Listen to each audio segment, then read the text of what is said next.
What is up, guys? Welcome back. So today we're jumping into some Borderlands 4 news. Just some little bit of an update, some talks about some Borderlands 4. So new information surfacing about Borderlands 4 suggests the highly anticipated looter shooter sequel could be releasing sooner than fans had initially expected. The run and gun shooter franchise from Gearbox Software and the 2K Sports achieved widespread popularity for its wacky comedy, tight controls, and the plethora of weapons players can acquire within the games. The franchise's most recent entry, Borderlands 3, was also confirmed to be making its way to Nintendo Switch, which it did earlier uh, in October. Now, a recent discovery may suggest Borderlands 4 is on its way sooner rather than later. The Borderlands franchise has been no stranger to significant gaps between its major numbered entries, while Borderlands only saw a 3-year divide between the original game and Borderlands 2. The jump from the second to the third games was much longer, with Borderlands 3 launching 7 years after the release of the second. The franchise would also release multiple spin-offs during that stretch, including Borderlands the Pre-Sequel and Tales from the Borderlands with developer Telltale Games. Now a developer LinkedIn page may give a hint about the next game's release window. A discovery from the LinkedIn page for a member of the Borderlands 4 team suggests the upcoming sequel has actually been in development for a significant stretch. The page for environment artist Nicholas Radowski suggests Borderlands 4 has been in development for nearly 2 years, reportedly starting on the game in November 2021. The listing suggests Borderlands 4 could see a potential release earlier than many fans' initial expect release window of 2026. Having already been in development for 2 years, Gearbox Software has yet to reveal any official information about the next Borderlands game, and fans should keep in mind that it's possible this LinkedIn information is inaccurate. Though Gearbox has been tight-lipped about Borderlands 4, the franchise has not slowed down with the wait for its next entry. Last year saw the release of Tiny Tina's Wonderlands, a fantasy tabletop RPG-inspired spin-off of the franchise focusing around popular character Tiny Tina. Gearbox would also debut the Pandora's Box collection for the franchises this year. And it's a massive compilation of nearly every Borderlands game.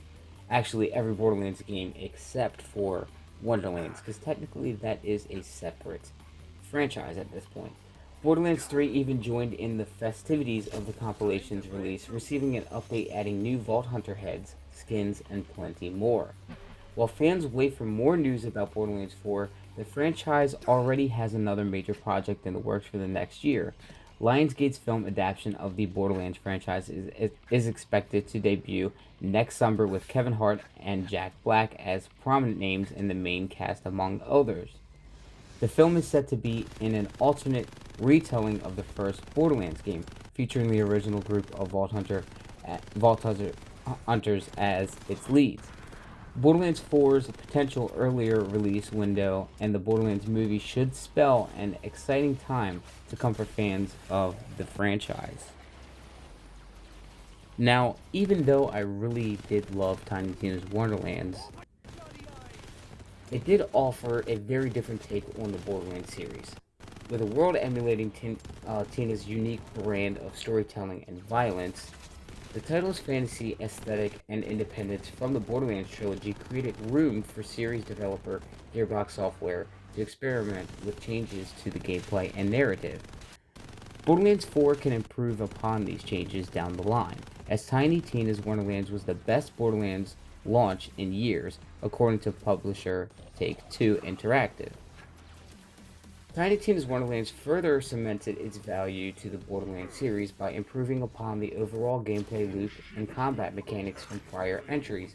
Additions such as spellcasting, multi-classing, and the Chaos Chambers all reflect Gearbox Software's listening to fan feedback. These changes are the primary reason for Wonderland's success. However, it will take much more than simply implementing Wonderland's best features for Borderlands 4 to thrive. Now, don't think that I'm saying that the Chaos Chambers were a great experience. I think there was potential there. I think that if they expanded on that, and I think that if they made a little bit more exploration and had better DLC, then I think the game would have been a massive hit. It really would have hit, like, hard. But it just didn't work out that way. But there is a lot of potential with Wonderlands. Wonderlands is a great game in itself. And they can bring over a lot of that stuff to Borderlands 4. Borderlands 3 promised fans a larger universe, and Gearbox delivered, as Borderlands 3 narrative spanned multiple planets. These planets gave the title both environmental and enemy variety, making the 23-hour story feel like a true adventure. However, none of the locations in Borderlands 3 felt as fleshed out as Borderlands 2's Pandora. If Gearbox wants to grow the series even more, it could shift the focus from quantity to quality in Borderlands 4, providing the series with a universe that feels densely inhabited and deeply connected at its core. Tiny Tina's Wonderlands did a great job of applying the style and characterization of the Borderlands universe to its cast and locations. Gearbox took the opportunity to implement deep cuts of the series' lore and provided updates to fan favorite subplots. Borderlands 4 could do the same, but within the constraints of its looter shooter style. The argument can be made that Borderlands 4 could thrive with a live service approach. New planets could be more densely populated, animated, and connected to the series' mythology.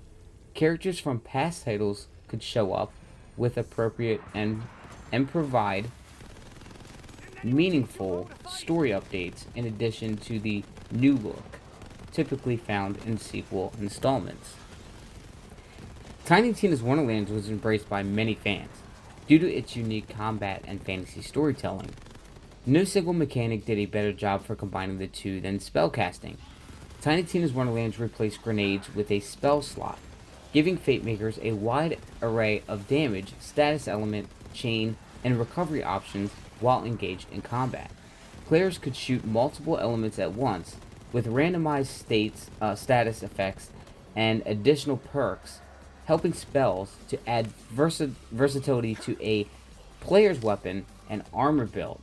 Spellcasting stood out as a much more exciting and effective element of gameplay when compared to the grenades of Borderlands 3. Borderlands 3 launched with the premise that there were near infinite gun options for players to choose from. However, many of those guns felt like filler and served no practical purpose, though the spellcasting system cannot be directly transplanted into the mainline series. Tiny Tina's Wonderlands could influence Borderlands 4 to revamp its grenades and secondary weapons. This could be done in a variety of ways, with grenades simply needing to emulate the same balance between visual and practical effects provided by spellcasting's use in combat. There was something exhilarating about shooting off a new spell and watching as it devastated an entire battlefield, or finding a spell that allowed for multiple pinpoint shots of fire, ice, or lightning. By implementing a flashier and more versatile alternative to gunfire, Borderlands 4 could turn its combat into much more intricate and entertaining mechanic for fans old and new. Tiny Tina's Wonderlands did little to expand upon the narrative beats of Borderlands 3. However, it presented the best example of aligning players' character options with the game's overall narrative. Fate Makers had a variety of classes to choose from as soon as they started Wonderlands, in classic tabletop fashion. Builds were made even more versatile when Wonderlands introduced multi-classing later in the game, as the Fate Maker grew in power to a point where they surpassed even the Dragon Lord. This went on to make Wonderland's endgame mode, the Chaos Chamber, feel appropriately fantastic and in line with players' ever-growing power at the time. Delivering its own version of multi-classing, Borderlands 4 could implement a flexible class system and change the power dynamics within the Borderlands universe. Borderlands 4 could present a narrative in which the very essence of vaults is utilized as a form of weaponry. The player character could come into contact with this power at some point in the narrative, opening a second class to choose from in addition to the class they chose at the game's beginning. This ability, existing in universe, could shift the very foundations of power within the series moving forward. With Tiny Tina's Wonderlands, Gearbox appears to be laying the groundwork for the future of the Borderlands series. Gearbox could continue to improve upon the ideas presented in Wonderlands, allowing Borderlands 4 to shift the series in a new direction. Borderlands 4 can move on from the series' long-running narrative and offer players more options than ever before. With no official word as to when Borderlands 4 will arrive, players need to wait and see what Gearbox has in store. But I would really like to know what you all think in the comments down below. Do you think that Borderlands 4 will pick up some of the great things that came with Wonderlands and use that and utilize that in making the next entry in Borderlands? I think that they specifically did this with Wonderlands. I think they made Wonderlands to not only please fans of the Dragon Keep DLC, but I also think that they used that as a test of mechanics. And I think they did really good with the mechanics in Wonderlands. Just other things weren't hit. I feel like they really nailed it with the mechanics. They really nailed it with the actual game. But the end game in DLC is where it fell apart. Think about Borderlands 4 with the same mechanics as Wonderlands, but a mainline Borderlands, okay? And you have the same mechanics as Wonderlands, but you also have the massive, great DLC that we always get with a mainline Borderlands game. You can't say that Borderlands 1 didn't have good-ass DLC. Borderlands 1 had some amazing DLC. Borderlands 2, every DLC hit perfectly. And Borderlands 3, their DLCs were massive. I think that the DLCs that came with Borderlands 3 made the Borderlands 3 just double in size. But as always, thank you guys for checking out today's video. Leave a like and subscribe if you haven't already. Bye.